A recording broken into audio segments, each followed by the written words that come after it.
in this video, we're going to be answering the question that everybody thinks and everybody wonders when you're in no contact with someone who has been avoidant, do they miss you? Because often it seems like they don't, doesn't it? It seems like they just kind of get on with things, they breeze through it.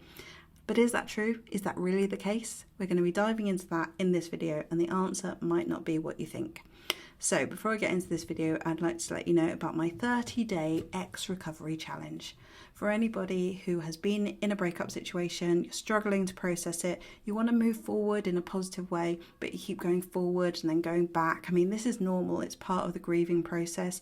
It's part of the expansion and the contraction that we go through when we are moving forward in our lives after being very attached to somebody. It's not easy. So I want to do a 30-day challenge to help you to process these emotions, to give you something positive to look forward to every day so that you can feel every day like you're doing something for yourself. So if you would like to join this challenge, you can find out all the information in the links below. I've also got one-to-one options available and my Heartbreak Healers Club, which is such a special, beautiful group of people who come together every Wednesday at 8:30 p.m. We talk, we heal, we process. I offer you insightful challenges. You do pair work, you talk to each other, you connect, you heal. There's a community. It's such a beautiful experience.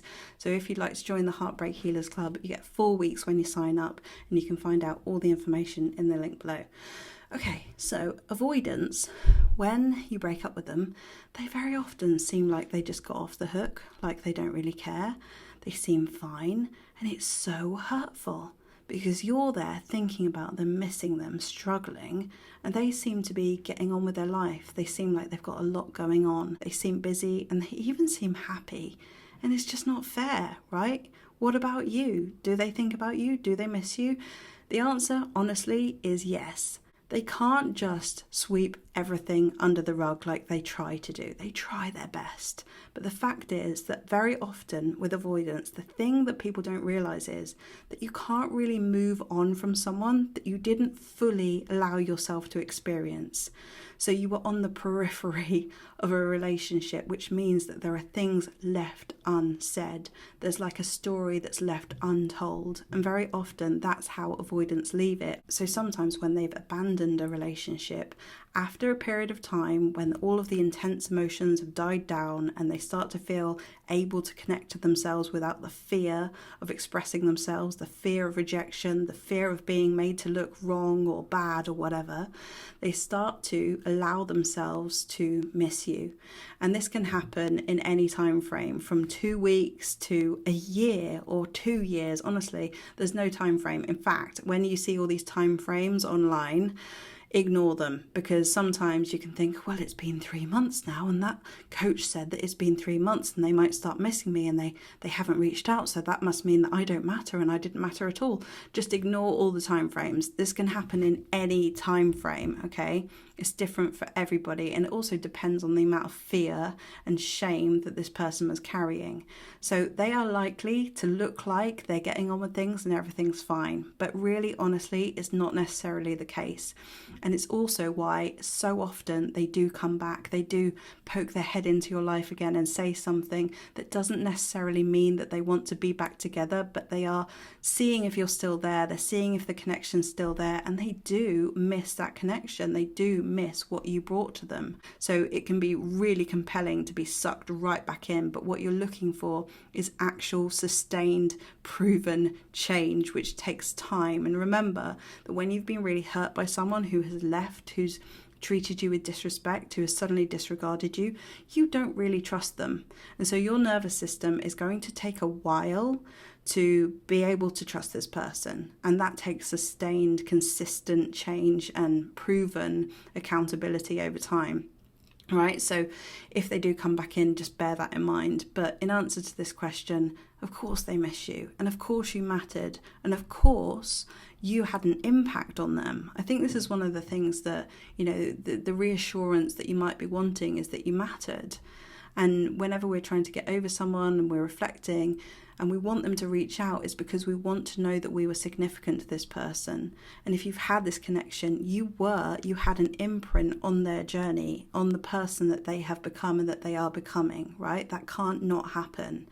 Everybody who walks into our lives, especially in these romantic, connected situations, we have an impact on everybody that we meet. And just in the same way, you had an impact on them. So you can kind of really take that to heart and know that that is true.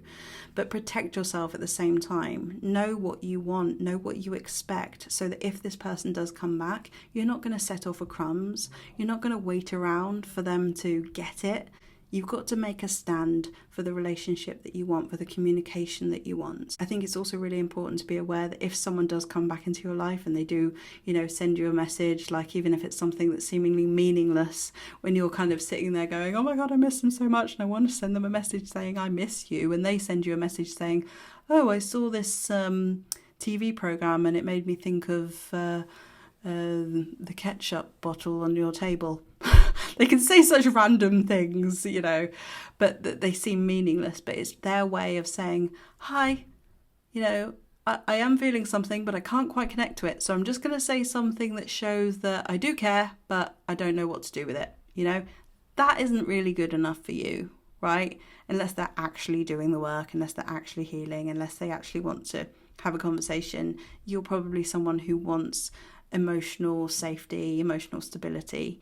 And if someone does this kind of like half-assed attempt, it's not easy to trust that that's where they're at, right? I remember one of my exes kind of poked his head out of nowhere, and I thought, I can't reply to that because I just don't trust that this person isn't going to disappear. 3 months later, they messaged again saying, I really miss you so much. And I thought, okay, I'll give this the time of the day. And still ended up the same way, it's really difficult to sort of judge, but you have to be really, really clear on your own boundaries and what you want. And this is the biggest test, So get clear on what you want, know what you want, be clear on it. And also just know, of course, they're going to miss you. Of course, they're going to think about you, even if it seems like they're not. You mattered. And that is the long and short of it. You've had a significant impact on this person, right? You've shown up with love, with consideration, with care, with beauty, with playfulness, and you've had fun, right? How could you not have had an impact on this person? So don't doubt yourself. This isn't your fault. I think that's one of the things that people really want to hear the most. It's not your fault. It's not your fault that they are the way they are, and it's not your fault that they left, okay? Just know that. I mean, there's no point pointing blame at anybody, but it's not your fault. Okay, so I hope you found this video useful. If you'd like to work with me, if you would like to do the Heartbreak Healers Club for 4 weeks, if you would like to do the 30-day X Recovery Challenge, you can find out all the information about everything I do in the description below, and I'll see you in the next video. Bye.